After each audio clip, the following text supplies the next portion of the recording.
കാറ്റത്തെ കിളിക്കൂട് സീരിയലിന്റെ latest episode review ആണ് പറയുന്നത്. അങ്ങനെ നിധി ആ വീട്ടിൽ നിന്ന് പോയതിന്റെ ശൂന്യത എല്ലാവരുടെയും മുഖത്ത് കാണാമായിരുന്നു. ഭക്ഷണം കഴിക്കുന്ന സമയത്തിന് യാതൊരുവിധ കൂസലുമില്ലാതെ ഇരുന്ന് ഭക്ഷണം കഴിക്കാണ് ഭാസ്കരൻ.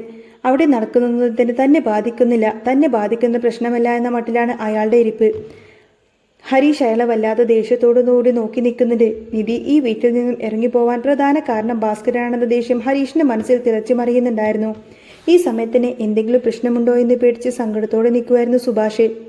നിങ്ങൾ എന്ത് പറഞ്ഞാലും എനിക്കൊരു കുഴപ്പമില്ലടാ, ഞാൻ കഴിച്ചിട്ട് ഇവിടെ നിന്നും പോവുള്ളൂ. ഭാസ്കരൻ ഹരീഷിന്റെ നോട്ടം കണ്ട് തീരെ ഗൗനിക്കാതെ തന്നെ പറഞ്ഞു. തന്റെ പ്രവൃത്തികളിൽ അയാൾക്ക് യാതൊരുവിധ കുറ്റബോധവുമില്ല എന്ന് ആ വാക്കുകളിൽ തന്നെ വ്യക്തമാണ്. ഇതൊക്കെ കണ്ട് നിസ്സഹായ നിൽക്കുകയായിരുന്നു സുഭാഷ്. അപ്പോഴാണ് നികേഷ് അങ്ങോട്ടേക്ക് വന്നത്. അവന്റെ മുഖത്ത് വല്ലാത്തൊരു ക്ഷീണവും സങ്കടവും ഉണ്ടായിരുന്നു. പ്ലേറ്റിലെ ഭക്ഷണം കണ്ടിട്ട് അവന് തീരെ താല്പര്യം തോന്നുന്നില്ല. വീട്ടിലെ ഈ അവസ്ഥ അവനെ മാനസികമായി വല്ലാതെ തളർത്തിയിരുന്നു. എനിക്ക് വേണ്ട സുഭാഷേട്ടാ, നികേഷ് വളരെ പതുക്കെ തന്നെ പറഞ്ഞു. ആ ശബ്ദത്തിൽ വലിയൊരു വേദനയുണ്ടായിരുന്നു. അതെന്താടാ, നീ കഴിക്ക്. ദോശ തണുത്തു പോയതുകൊണ്ടാണോ നിനക്ക് വേണ്ടാത്തത്? ഞാൻ ഇപ്പൊ തന്നെ നിനക്ക് ചൂടുദോശ ഉണ്ടാക്കി തരാമെന്ന് പറഞ്ഞ് സുഭാഷ് സ്നേഹത്തോടെ അവനെ നിർബന്ധിച്ചു. സുഭാഷ് വേഗം അടുക്കളയിലേക്ക് പോവാൻ തുനിഞ്ഞപ്പോൾ നികേഷ് പുറകെ ചെന്നു. വേണ്ടേട്ടാ, എനിക്കെന്തോ വല്ലാത്ത സങ്കടം തോന്നുവാണ്. നിധിയെടുത്ത് ഇവിടെ ഉണ്ടായിരുന്നപ്പോൾ നമ്മുടെ വീട് ഇങ്ങനെയൊന്നും ആയിരുന്നില്ലല്ലോ. നമ്മൾ എത്ര സന്തോഷത്തോടെയായിരുന്നു. ഇതിപ്പോ വീണ്ടും പഴയതുപോലെ തന്നെ എല്ലാ കാര്യങ്ങളുമായി. എനിക്കത് സഹിക്കാൻ പറ്റുന്നില്ല. ഇത്രയും പറഞ്ഞ് നികേഷ് മുറിയിലേക്ക് തന്നെ മടങ്ങിപ്പോയി. സുഭാഷ് അത് കേട്ടപ്പോൾ വല്ലാത്ത സങ്കടമായിരുന്നു. തന്റെ കുടുംബം വീണ്ടും തകർന്നു പോവാണോ എന്ന ചിന്ത അവനെ വല്ലാതെ അലട്ടി. അതേസമയം നിധിയുടെ ഹോസ്റ്റലിന് താഴെ മറ്റൊരു സീന് നടക്കുകയായിരുന്നു. സുധീഷ് ഒരു വലിയ ബലൂണും പിടിച്ച് ഹോസ്റ്റലിന്റെ മുന്നിൽ നിൽക്കുന്നുണ്ട്. ആ ബലൂണിൽ വലിയൊരു അക്ഷരത്തിൽ തന്നെ സോറി എന്ന് എഴുതി വെച്ചിട്ടുണ്ടായിരുന്നു. റൂമിലെ ജനലിലൂടെ താഴേക്ക് നോക്കിയ നിധി ഇത് കണ്ട് അക്ഷരാർത്ഥത്തിൽ അങ്ങ് ഞെട്ടിപ്പോയി. മറ്റുള്ള കുട്ടികളൊക്കെ സുധീഷിനെയും അവന്റെ കയ്യിലെ ബലൂണിനെയും നോക്കി ചിരിക്കുകയും അടക്കം പറയുകയും ചെയ്യുന്നുണ്ടായിരുന്നു. നിധിക്ക് ദേഷ്യവും നാണക്കേടും സഹിക്കാൻ പറ്റിയില്ല. എല്ലാവരുടെയും മുന്നിൽ വെച്ച് തന്നെ ഇങ്ങനെ അപമാനിക്കാൻ ഇവന് എങ്ങനെ ധൈര്യം വന്നു എന്ന് ചിന്തിച്ച് അവൾ വേഗം തന്നെ താഴേക്ക് ഓടിയിറങ്ങി ചെന്നു. എന്താ സുധീഷേ ഇതെന്താ ഈ കാണിച്ചു കൂട്ടുന്നത് എന്ന് നിധി ദേഷ്യത്തോടെ ചോദിച്ചു. അവളുടെ കണ്ണുകളൊക്കെ ചുവന്നിരുന്നു. നീ എന്നോട് ക്ഷമിച്ചെന്ന് പറ നിധി, എനിക്കൊരു അബദ്ധം പറ്റിപ്പോയതാ, ഞാൻ അറിയാതെ ചെയ്തു പോയതാ, ഇനി ഒരിക്കലും അങ്ങനെയൊന്നും ഉണ്ടാവില്ല, സുധീഷ് യാചിക്കുന്നത് പോലെ പറഞ്ഞു. ദേ സുധീഷെ, വെറുതെ ഇവിടെ കിടന്നിട്ട് നീ വെറുതെ സീനുണ്ടാക്കാതെ മര്യാദക്ക് ഇവിടെ നിന്നും പോവാൻ നോക്ക്. ഒരു കുഞ്ഞി പിള്ളേരെ പോലെ കാണിക്കുന്നത് പോലെ ഈ ബലൂണും സോറിയൊക്കെ എഴുതിക്കൊണ്ട് വന്നിരിക്കുന്നു. നിങ്ങൾക്ക് നിങ്ങളുടേതായ ഒരു സ്റ്റാൻഡേർഡ് പോലുമില്ലേ? നിധി തീരെ ദയവില്ലാതെ തന്നെ ചോദിച്ചു. അവൾ ചുറ്റും കൂടി നിൽക്കുന്ന കുട്ടികളുടെ നോട്ടം വല്ലാതെ ബുദ്ധിമുട്ടിക്കുന്നുണ്ടായിരുന്നു. ഇപ്പോഴൊന്നും പറഞ്ഞാൽ എൻ്റെ തലയിലേക്ക് കയറില്ല എന്ന് നീ തന്നെ പറഞ്ഞില്ലേ, അതുകൊണ്ടാ ഞാൻ ഇങ്ങനെ ചെയ്തത്. നീ വീട്ടിലേക്ക് വാ നിധി, ഞാൻ ഇനി അങ്ങനെയൊന്നും ഒരിക്കലും ആവർത്തിക്കില്ല, നീ എന്നെ വിശ്വസിക്ക്, സുധീഷ് വീണ്ടും ആക്ഷേപിച്ചു. നിധിക്ക് ദേഷ്യം വന്നിട്ട് പാടില്ലായിരുന്നു. ദേ, കൂടുതലൊന്നും എനിക്ക് നിങ്ങളോട് പറയാനില്ല, മര്യാദയ്ക്ക് ഇവിടെ നിന്നും പോവാൻ നോക്ക്. ബാക്കി കുട്ടികളൊക്കെ നോക്കി നിൽക്കുന്നത് കണ്ടില്ലേ, വെറുതെ എന്നെ നാണക്കേടാക്കരുത്, എനിക്ക് വെറുതെ നാണക്കേടുണ്ടാക്കരുത്. സോറി നിധി, ഇനി ഞാൻ ആവർത്തിക്കില്ല. ക്ഷമിച്ചു എന്നൊരു വാക്ക് എന്നോട് മാത്രം നീ പറഞ്ഞാൽ മതി, അല്ലെങ്കിൽ എനിക്കത് സഹിക്കാൻ പറ്റില്ല. സുധീഷ് അവിടെ നിന്നും പോവാനൊന്നും ഭാവമില്ലായിരുന്നു. എത്ര വട്ടം ഞാൻ പറയണം നിങ്ങളോട്, എൻ്റെ തലയിൽ ഒന്നും കയറിയില്ലേ? നിധി വീണ്ടും കടന്ന് ദേഷ്യപ്പെട്ടു. ഒടുവിൽ വേറെ വഴിയില്ലാതെ നിധി ഇനി ഒന്നും തന്നെ കേൾക്കില്ല എന്ന് ഉറപ്പായപ്പോൾ സുധീഷ് വല്ലാത്ത നാണക്കേടോട് കൂട്ടത്തിന് അവിടെ നിന്നും മടങ്ങി. നിധി ദേഷ്യത്തോടെ തിരികെ റൂമിലേക്ക് എത്തിയപ്പോൾ അവളുടെ കൂട്ടുകാരി ദിവ്യയും വേറെ കുറച്ച് ഫ്രണ്ട്സും അവിടെ ഉണ്ടായിരുന്നു. എല്ലാവർക്കും താഴെ നടന്നത് എന്താണെന്നറിയാൻ ഭയങ്കര ക്യൂരിയോസിറ്റി ആയിരുന്നു. എന്താ നിധി പ്രശ്നം? നിന്റെ റിലേറ്റീവ് ആണെന്നല്ലേ പറഞ്ഞത്, അയാൾ എന്തിനാ ബലൂണിൽ സോറി എന്നൊക്കെ എഴുതിക്കൊണ്ട് വന്നത്? കൂട്ടത്തിൽ ഒരാൾ ചോദിച്ചു. അതെ, എന്താ കാര്യം? വല്ല പ്രശ്നവുമുണ്ടോ? സോറി പറയാൻ വന്ന സ്ഥിതിക്ക് എന്തെങ്കിലും കാര്യമില്ലാതിരിക്കുവോ? ലവറാണോ അത്? ലവറുമായിട്ട് വഴക്കുണ്ടാക്കിയതാണോ? മറ്റൊരാളുടെ വകയായിരുന്നു അടുത്ത ചോദ്യം. ഏയ്, ലവറൊന്നുമല്ല, നിധി പെട്ടെന്ന് പറഞ്ഞു. പിന്നെ ആരാണോ വന്നിരിക്കുന്നത്? അത് കേട്ടപ്പോൾ ദിവ്യ ഇടപെട്ടു. ശരി, ബാക്കി കാര്യങ്ങളൊക്കെ ഞാൻ ചോദിച്ചോളാം, നിങ്ങളൊക്കെ ഇന്ന് പോയേ. ബാക്കി എല്ലാവരും പോയപ്പോൾ ദിവ്യ നിധിയുടെ അടുത്തേക്ക് വന്നിരുന്നു. എന്താ നിധി പ്രശ്നം? എന്താ വലിയ പ്രശ്നമുണ്ടെന്ന് എനിക്ക് മനസ്സിലായി. നീ ഇന്ന് ഓഫീസിലിരുന്നപ്പോഴും വല്ലാതെ ഡള്ളായിരുന്നു. എന്തെങ്കിലും പ്രശ്നമുണ്ടോ? അയാളുമായിട്ട് വഴക്കുണ്ടാക്കിയിട്ടാണോ നീ ആ വീട്ടിൽ നിന്നും പോകുന്നത്? ദിവ്യ വളരെ സ്നേഹത്തോടെ ചോദിച്ചു. അതെ ദിവ്യ, എനിക്കെന്തോ മനസ്സിന് വല്ലാത്ത ബുദ്ധിമുട്ടുണ്ട്. ഇതിനെക്കുറിച്ച് സംസാരിക്കാൻ എനിക്കിപ്പോൾ തീരെ വയ്യ. കുറച്ചു നേരം ഒന്ന് തനിച്ചിരുന്നോട്ടെ, നിധി ചോദിച്ചു. നിധിയുടെ മുഖത്ത് സങ്കടം കണ്ട് ദിവ്യ പിന്നെ കൂടുതലൊന്നും ചോദിക്കാൻ നിന്നില്ല. അവൾ ഓക്കെ ശരി എന്നൊക്കെ പറഞ്ഞ് പുറത്തേക്ക് ഇറങ്ങി. നിധി ഒന്നും തുറന്നു പറയാത്തതിൽ ദിവ്യക്ക് നല്ല സങ്കടമുണ്ടായിരുന്നു. എങ്കിലും അവളെ നിർബന്ധിക്കാനൊന്നും ദിവ്യക്ക് തോന്നിയില്ല. പിറ്റേന്ന് രാവിലെ ഗ്രാമത്തിലെ രാജന്റെ കടയിലെ അത്യാവശ്യം ആളുകളുണ്ട്. പതിവ് പോലെ തന്നെ നാട്ടുകാരും വാർത്തകളും ചർച്ച ചെയ്യുന്ന ആ ഒരു തിരക്കിലായിരുന്നു എല്ലാവരും. ഭാസ്കരൻ അവിടെ വന്നൊരു ചായ ഓർഡർ ചെയ്തു. അപ്പോഴേക്കും ഗംഗാധരനും അങ്ങോട്ടേക്ക് വന്നു. ഗംഗാധരൻ രാജേട്ടനോട് ചായ ചോദിച്ചു. ദേ രാജേട്ട, ആദ്യം ചായ പറഞ്ഞത് ഞാനാ, എനിക്കാദ്യം ചായ വേണമെന്ന് ഭാസ്കരൻ ഗംഗാധരനെ നോക്കി പറഞ്ഞു. ഗംഗാധരൻ വിട്ടുകൊടുക്കാൻ തയ്യാറായില്ല. ചായ പറഞ്ഞത് ഇവനായിരിക്കും, പക്ഷേ എനിക്കാദ്യം എടുത്തോളണം. രാജേട്ടൻ രണ്ടുപേരെയും നോക്കി ചിരിച്ചുകൊണ്ട് പറഞ്ഞു. രണ്ടുപേർക്കും ഒരുപോലത്തെ ചായ ഞാൻ എടുത്തു തരാമെന്ന്. നിങ്ങളിങ്ങനെ വെറുതെ വഴക്കുണ്ടാക്കാതിരുന്നാൽ മതി. അപ്പോഴാണ് സുഭാഷ് കടയിലേക്ക് വന്നത്. അവന്റെ മുഖത്ത് വല്ലാത്ത ക്ഷീണമുണ്ടായിരുന്നു. അവൻ കടയിൽ നിന്നും 2 ബിസ്ക്കറ്റ് വാങ്ങിച്ചു. അപ്പോൾ കടക്കാരൻ അവനോട് ചോദിച്ചു, അല്ല സുഭാഷേ, നിന്റെ അനുജന്റെ ഭാര്യ വീട്ടിൽ നിന്നും പിണക്ക് പോയി എന്ന് കേട്ടല്ലോ, സത്യമാണോടാ അത്? സുഭാഷിന് എന്തു പറയണമെന്നറിയില്ലായിരുന്നു. നാട്ടുകാരുടെ മുന്നിൽ വെച്ച് സ്വന്തം കുടുംബത്തിലെ പ്രശ്നങ്ങൾ ചർച്ച ചെയ്യാൻ അവൻ തീരെ തന്നെ താല്പര്യമില്ലായിരുന്നു. ചേട്ടാ, ആ ബിസ്ക്കറ്റ് ഇങ്ങെടുത്ത്, ഞാൻ അങ്ങോട്ടേക്ക് പോയിക്കോളാമെന്ന് പറഞ്ഞ് അവൻ ഒഴിഞ്ഞു മാറാൻ നോക്കി. അത് കേട്ട് ഗംഗാധരനും അവിടെ നിന്നവരുമൊക്കെ ഉറക്കെ ചിരിക്കാൻ തുടങ്ങി. ഇവന്റെ വീട്ടിൽ പെണ്ണുങ്ങളൊന്നും വാഴില്ലെന്നാണ് കേട്ടിട്ടുള്ളത്. അതൊക്കെ നടക്കുന്ന കാര്യമാണ് രാജ. ആ പെൺകൊച്ചി ഇത്രയും ദിവസം അവിടെ നിന്നത് തന്നെ വലിയ ഭാഗ്യം. ഏതെങ്കിലും ഒരു പെണ്ണ് അവിടെ വന്നു നിന്ന് ചരിത്രമുണ്ടോ? ഗംഗാധരൻ എല്ലാവരും കേൾക്കെ തന്നെ പരിഹാസത്തോടെ ചോദിച്ചു.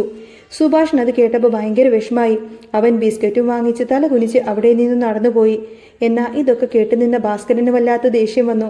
സ്വന്തം കുടുംബത്തെ മറ്റുള്ളവരിങ്ങനെ കളിയാക്കി നിൽക്കുന്നത് നിൽക്കാൻ അയാൾക്ക് കഴിഞ്ഞില്ല. അയാൾ നേരെ ഗംഗാധരന്റെ അടുത്തേക്ക് ചെന്നു. ഗംഗാധരന്റെ തോളിൽ ഒരു കൈ വെച്ചുകൊണ്ട് തന്നെ അയാൾ ചോദിച്ചു, ഇങ്ങോട്ടേക്കൊന്ന് വന്നേ, എനിക്ക് കുറച്ച് കാര്യങ്ങൾ സംസാരിക്കാനുണ്ട്. എന്ത് കാര്യമെന്ന് ഗംഗാധരൻ പുച്ഛത്തോടെ ചോദിച്ചു. അതെ, എൻ്റെ മരുകൾ പോവാതിരിക്കുകയൊക്കെ ചെയ്യും. അത് ഞങ്ങളുടെ കുടുംബകാര്യം. അതിൽ നിങ്ങൾ ഇത്രമാത്രം സന്തോഷിക്കാനൊന്നുമില്ല. പിന്നെ നിങ്ങളുടെ കുടുംബകാര്യം കുറച്ച് ഞാൻ ഇങ്ങോട്ടേക്ക് വിളമ്പട്ടെ? ഭാസ്കരൻ ഗൗരവത്തിൽ ചോദിച്ചു. എന്ത്? ഗംഗാധരന്റെ പുച്ഛം പെട്ടെന്ന് മാറി. അല്ല, കല്യാണത്തിന് സുനന്ദ വീട്ടിലേക്ക് വന്നതും പിന്നെ സുഭാഷ് ഇല്ലാതെ ജീവിക്കാൻ പറ്റില്ല എന്ന് പറഞ്ഞതും ആ കഥകളൊക്കെ ഞാൻ ഇവരോടൊന്ന് പറയട്ടെ? ഭാസ്കരൻ ചോദിച്ചപ്പോൾ ഗംഗാധരന്റെ മുഖത്തെ ചോരങ്ങ് വാർന്നുപോയി. അയാൾ വിളറി വെളുത്തു. തന്റെ രഹസ്യങ്ങൾ എല്ലാവരും അറിയുമോ എന്ന പേടി അയാളെ പിടികൂടി. ഇതെന്താ ചേട്ടനും മനയും കൂടി ഞങ്ങൾക്ക് കേൾക്കാൻ പറ്റാത്ത വല്ല കുശലും പറച്ചിലാണോ? കടയിൽ നിന്നും ഒരാൾ തമാശ രൂപേണ ചോദിച്ചു. അതെ, ഞാൻ പറയാമെന്ന് പറഞ്ഞു ഭാസ്കരൻ ഉറക്കെ സംസാരിക്കാൻ തുടങ്ങി. അയ്യോ, ദൈവത്തെ ഓർത്ത് പറയല്ലേ ഭാസ്കര. ഗംഗാധരൻ പേടിച്ച് കൈകൂപ്പുന്ന അവസ്ഥയിലായിരുന്നു. എങ്കിൽ പിന്നെ അടങ്ങി ഒതുങ്ങി മര്യാദയ്ക്ക് ഇവിടെ ഇരുന്നോളാം, കേട്ടല്ലോ? ഇനി കൂടുതലൊന്നും കളിയാക്കാൻ വന്നു കഴിഞ്ഞാൽ ഞാൻ ഇവിടെ എല്ലാവരോടും എല്ലാം വിളിച്ചു പറയും. പിന്നെ നിനക്കൊന്നും തല ഉയർത്തിപ്പിടിച്ച് ഇവിടെ നടക്കാൻ പറ്റില്ല. ഇത്രയും പറഞ്ഞ് ഭാസ്കരൻ തന്റെ ചായയും കുടിച്ചുകൊണ്ട് വളരെ ഗമയിൽ അവിടെ നിന്നും ഇറങ്ങിപ്പോയി. ഗംഗാധരന് പണ്ടാരമിറങ്ങിയ ഒരവസ്ഥയിലായിരുന്നു.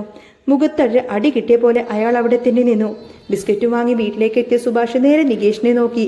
സാധാരണ നേരത്തെ തന്നെ എഴുന്നേൽക്കുന്ന നികേഷ് അപ്പോഴൊന്നും എഴുന്നേറ്റിട്ടുണ്ടായിരുന്നില്ല. അവൻ പൊതിച്ചു മൂടി കിടക്കുകയായിരുന്നു. സുഭാഷ് അവന്റെ അടുത്തേക്ക് ചെന്നു. എന്താടാ നീ ഇങ്ങനെ എഴുന്നേൽക്കാതെ കിടക്കുന്നത്? സുഭാഷ് അവന്റെ കൈ പിടിച്ചു നോക്കിയപ്പോൾ മനസ്സിലായി അവന് നല്ല പനിയുണ്ടെന്ന്. ശരീരം മുഴുവൻ ചൂടായിരിക്കുന്നു. ഇതെന്താടാ, നിനക്ക് നല്ല പനിയാണല്ലോ? സുഭാഷ് നെറ്റിയിൽ തൊട്ടു നോക്കിക്കൊണ്ട് ചോദിച്ചു. എനിക്ക് വയ്യ സുഭാഷേട്ടാ, നികേഷ് വളരെ ക്ഷീണിച്ച ശബ്ദത്തിൽ തന്നെ പറഞ്ഞു. അയ്യോ, എന്നൊരു കാര്യം ചെയ്യാം, ഞാൻ ഇന്ന് ജോലിക്ക് പോകുന്നില്ല, സുഭാഷ് പറഞ്ഞു. അവനെ തനിച്ചാക്കി ജോലിക്ക് പോവാനൊന്നും സുഭാഷിന് തോന്നിയില്ല. അത് സാരമില്ല സുഭാഷേട്ടാ, ഏട്ടൻ പോയിക്കോ, എനിക്കൊരു പ്രശ്നമില്ല എന്ന് നികേഷ് പറഞ്ഞു. അതൊന്നും ശരിയാവില്ല, സുഭാഷ് പറഞ്ഞു. അപ്പോഴേക്കും ഹരീഷ് അങ്ങോട്ടേക്ക് വന്നു. കാര്യം പറഞ്ഞപ്പോൾ ഹരീഷ് ചോദിച്ചു, ആണോ? എങ്കിൽ ഒരു കാര്യം ചെയ്യാം, ഞാൻ ഇന്ന് ഇരിക്കണോ? ഏട്ടൻ പോയിക്കോ എന്ന് പറയും. അതൊന്നും സാരമില്ല, ആരും ഇരിക്കണ്ട, എല്ലാവരും പോയിക്കോ, നികേഷ് വീണ്ടും നിർബന്ധിച്ചു. അന്നേരം സുധീഷ് അവിടെ വന്ന് പറഞ്ഞു, ഞാനിവിടെ ഉണ്ടല്ലോ, ഞാൻ നോക്കിക്കോളാം എന്ന് പറയും. നീ നോക്കാമെന്ന് പറഞ്ഞിട്ട് കാര്യമില്ല, കൃത്യസമയത്ത് മരുന്നും ഭക്ഷണമൊക്കെ എടുത്തു കൊടുക്കണം. അത് നീ ചെയ്യോ? സുഭാഷ് സംശയത്തോടെ ചോദിച്ചു. അതൊക്കെ ഞാൻ എടുത്തു കൊടുത്തോളാം, ആ കാര്യത്തിലൊന്നും പേടിക്കേണ്ട എന്ന് സുധീഷ് ആത്മവിശ്വാസത്തോടെ പറഞ്ഞു. അങ്ങനെ കാര്യങ്ങളൊക്കെ സുധീഷിനെ ഏൽപ്പിച്ചുകൊണ്ടായിരിക്കും സുഭാഷും ഹരീഷും മനസ്സില്ലാ മനസ്സോടുകൂടി തന്നെ ജോലിക്ക് പോകുന്നത്. കുറെ സമയം കഴിഞ്ഞപ്പോൾ സുധീഷ് നികേഷിന്റെ അടുത്തേക്ക് വന്നു. അവൻ ഇപ്പോഴും ക്ഷീണിച്ചു കിടക്കാണ്. എടാ, നിനക്ക് കഴിക്കാൻ എന്തെങ്കിലുമൊക്കെ എടുത്തു തരട്ടെ? സുധീഷ് ചോദിച്ചു. ഇപ്പൊ ഒന്നും വേണ്ട, നികേഷ് കണ്ണടച്ചുകൊണ്ട് പറഞ്ഞു. എടാ, നിനക്ക് പെട്ടെന്നത് എന്തു പറ്റി? പനിയൊക്കെ പിടിക്കാന്? എനിക്കറിയില്ല എന്ന് നികേഷ് സംസാരിക്കാൻ പോലും താല്പര്യമില്ലായിരുന്നു. സുധീഷ് ഒരു ഐഡിയ പറഞ്ഞു. നീ ഒരു കാര്യം ചെയ്യേ, നിധിയെ വിളിക്ക്. നിധിയെ വിളിച്ച് നിനക്ക് പനിയാണെന്ന് പറഞ്ഞ അപ്പം അവളിങ്ങോട്ടേക്ക് ഓടി വരും. നികേഷ് പെട്ടെന്ന് ദേഷ്യത്തോട് ചോദിച്ചു. ഞാൻ എന്തിനാ വിളിക്കുന്നത്? ഞാൻ ഒരിക്കലും വിളിക്കത്തില്ല. സുധീഷ് പെട്ടെന്ന് ദേഷ്യം വരികയാണ്. പനിയായിട്ട് നിന്റെ അഹങ്കാരത്തിൻ്റെ ഒരു കുറവുമില്ലല്ലോ. ഇനിയിപ്പം നിനക്ക് നാക്കിന് ഇത്ര നീളമുള്ള സ്ഥിതിക്ക് ഞാൻ ഇവിടെ ഇരിക്കേണ്ട കാര്യമൊന്നുമില്ലല്ലോ. നിനക്ക് വിശക്കുമ്പോൾ നീ തന്നെ എടുത്ത് കഴിച്ചോ, അല്ലെങ്കിൽ നിന്റെ അടുത്ത് വന്നിരിക്കുന്നത് ശരിയാവില്ല എന്നൊക്കെ പറഞ്ഞ് ദേഷ്യത്തോട് കൊടുത്തിട്ട് സുധീഷ് അവിടെ നിന്നും ഇറങ്ങിപ്പോയി. പനിയുടെ ക്ഷീണത്തിൽ കിടക്കുന്ന നികേഷിന് ഇത് വല്ലാത്തൊരു സങ്കടമായിരുന്നു. ഈ വീട്ടിൽ എല്ലാവർക്കും അവരുടേതായിട്ടുള്ള സ്വാർത്ഥത മാത്രമേ ഉള്ളൂ എന്ന് അവന് തോന്നിപ്പോയി. ഹരീഷ് വർക്ക്ഷോപ്പിൽ ജോലി ചെയ്യുകയായിരുന്നു. ചന്തു അവർക്ക് കുടിക്കാനുള്ള ചായയുമായിട്ട് വന്നു. രണ്ടുപേരും ചായ കുടിച്ചുകൊണ്ടിരിക്കുമ്പോൾ നീതുവിൻ്റെ കോൾ വരികയാണ്. ആരാ ഹരീഷേട്ടാ, നീതുവാണോ? ചന്തു ഒരു കള്ളച്ചിരിയോട് ചോദിച്ചു. അതേടാ. തുടങ്ങിയോ? ഒന്നുകിൽ വന്നിരുന്ന് സംസാരിക്കും, അല്ലെങ്കിൽ ഫോൺ വിളിച്ചുകൊണ്ടിരിക്കും. ഇവൾക്കിത് വേറെ പണിയൊന്നുമില്ലേ? ചന്തു കളിയാക്കിക്കൊണ്ട് ചോദിച്ചു. അയ്യോ പതുക്കെ പറയടാ, അവൾ എങ്ങാനും കേട്ടാ പിന്നെ തീർന്നു എന്ന് ഹരീഷ് വേഗം പറഞ്ഞിട്ട് ഫോൺ എടുത്തു. ഹലോ. ഹരീഷ് ചോദിക്ക്. എന്തുവാടാ? ഞാനൊരു ചായ കുടിക്കുവാണ്. ചായ മാത്രമേ ഉള്ളൂ, കഴിക്കാനൊന്നുമില്ലേ? ദേ ചന്തു ഒരു വട വാങ്ങിച്ചിട്ടുണ്ട്. ഹരീഷ് സംസാരിച്ചിരിക്കുമ്പോഴാണ് ഒരു സ്കൂട്ടറിൽ ഒരു പെൺകുട്ടി വർക്ക്ഷോപ്പിന് അങ്ങോട്ടേക്ക് വന്നത്. അവൾ വണ്ടി നിർത്തി ഹരീഷിനെ നോക്കി. ചേട്ടാ, ഈ വണ്ടി ഒന്ന് നോക്കാവോ? കഴിഞ്ഞ പ്രാവശ്യം സർവീസ് ചെയ്തതാ, പക്ഷേ ഇപ്പം എന്തോ ഒരു മിസ്റ്റേക്ക് ഉണ്ട്, ശരിക്കും ഓടിക്കാൻ പറ്റുന്നില്ല, ആ കുട്ടി പറഞ്ഞു. ഓ, ഇപ്പം നോക്കാലോ എന്ന് ഹരീഷ് അവളോട് പറഞ്ഞു. ആരാ ഹരീഷ് അത് എന്ന് നീതു സംശയത്തോടു കൂടെ ഫോണിൽ ചോദിച്ചു. അതെ, എനിക്ക് ഇത്തിരി തിരക്കുണ്ട്, ഞാൻ പിന്നെ വിളിക്കാമെന്ന് പറഞ്ഞ് ഹരീഷ് ഫോൺ അങ്ങ് പോക്കറ്റിലിട്ടു. പക്ഷേ തിരക്കിനിടയിൽ തന്നെ ആ ഒരു കോള് കട്ട് ചെയ്തിട്ടുണ്ടായിരുന്നില്ല. ഹരീഷ് ആ പെൺകുട്ടിയോട് വളരെ മാന്യമായി ചിരിച്ചുകൊണ്ട് സംസാരിക്കുന്ന മുഴുവൻ തന്നെ ഫോണിലൂടെ നീതു കേൾക്കുന്നുണ്ടായിരുന്നു. എന്തൊക്കെയുണ്ട് വിശേഷങ്ങൾ, സുഖമാണോ എന്നൊക്കെ ഹരീഷ് സൗഹൃദത്തോട് ചോദിക്കുന്നത് കേട്ടപ്പോൾ നീതുവിന് അത് സഹിക്കാൻ പറ്റില്ല. എന്നെ മാറ്റി നിർത്തിയിട്ട് വേറൊരു പെണ്ണിനോട് സംസാരിക്കണോ എന്നൊക്കെ ചിന്തിച്ച് നീതുവിൻ്റെ സമാധാനം പോയി. ഏതെങ്കിലും ഒരു തീവണ്ടിയുമായി വന്ന ഹരീഷ് അവളോട് കൊഞ്ചിക്കൊഴിയാണെന്ന് നീതു വിചാരിച്ചു. അവളുടെ മനസ്സിൽ സംശയത്തിൻ്റെ തീപ്പൊരി വീണു. അവൾ ഉടനെ തന്നെ വണ്ടിയും എടുത്ത് വർക്ക്ഷോപ്പിലേക്ക് പാഞ്ഞു വന്നു. ഹരീഷ് വണ്ടി നന്നാക്കിക്കൊണ്ടിരിക്കുകയാണ്. അപ്പോഴാണ് നീതു അങ്ങോട്ടേക്ക് വന്നത്. ആ പെൺകുട്ടി അവിടെ നിൽക്കുന്നത് കണ്ട് ഒട്ടും തന്നെ ഇഷ്ടപ്പെടാത്ത മട്ടിൽ നീതു വന്ന് വശത്തേക്ക് മാറി നിന്നു. അവളുടെ മുഖം വല്ലാതെ കറുത്തിരുന്നു. ആഹാ, ഇതാരാ? നീതു മാഡമോ? വന്നിരിക്ക്, ചന്തു സന്തോഷത്തോടെ പറഞ്ഞു. പക്ഷേ നീതുവിന് ഭയങ്കര ദേഷ്യമായിരുന്നു. അവൾ ഹരീഷിനോടോ ചന്തുവിനോടോ ഒരു വാക്കുപോലും മിണ്ടിയില്ല. ഹരീഷ് വണ്ടിയുടെ പ്രശ്നങ്ങളൊക്കെ ആ പെൺകുട്ടിക്ക് കൃത്യമായി പറഞ്ഞു കൊടുത്തു. പണിയൊക്കെ കഴിഞ്ഞ് വണ്ടി അവൾക്ക് കൊടുത്തു. അവൾ വണ്ടി എടുത്ത് പോയി കഴിഞ്ഞതിന് ശേഷം നീതു ഹരീഷിൻ്റെ അടുത്തേക്ക് പാഞ്ഞെടുത്തു. ഞാൻ വിളിച്ചാൽ സംസാരിക്കാൻ ഭയങ്കര ബുദ്ധിമുട്ടാണ്, എനിക്ക് തിരക്കാണ് എന്നൊക്കെ പറഞ്ഞ് ഫോൺ വെക്കും. പക്ഷേ ഏതോ ഒരുത്തി വന്നു കഴിഞ്ഞപ്പോൾ അവളോട് കൊഞ്ചിക്കൊഴിഞ്ഞ് ഒരു കുഴപ്പമില്ലല്ലോ സംസാരിക്കാനെന്നൊക്കെ പറഞ്ഞ് നീതു വഴക്കുണ്ടാക്കാൻ തുടങ്ങി. ഒന്ന് നിർത്തുന്നുണ്ടോ നീതു? ചന്തു വളരെ സമാധാനിപ്പിക്കാൻ വേണ്ടിയിട്ട് ഇടപെട്ടു.